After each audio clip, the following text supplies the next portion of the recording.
Photography is like a flash of euphoria, and it gave me a voice.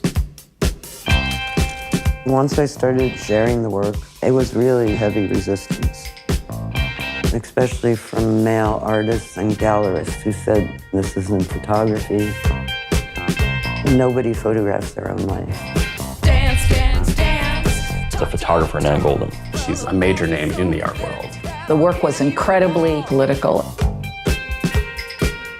It was about power, and particularly about the power that men have over women and how that power is translated up in society. 100,000 dead! 100,000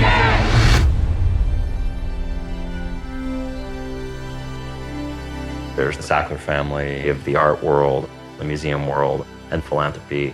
And then there's the big pharma marketing and addiction and death. My anger at the Sackler family, it's personal. When you think of the profit of people's pain, you can only be furious.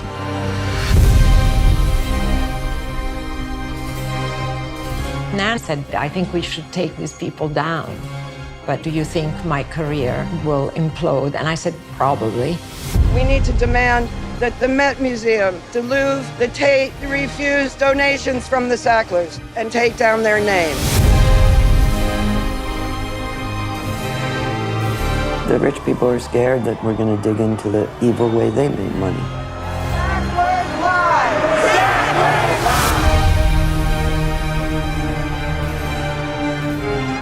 This is a watershed moment.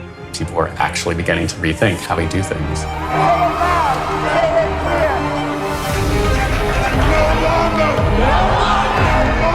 The wrong things are kept secret in this society, and that destroys people.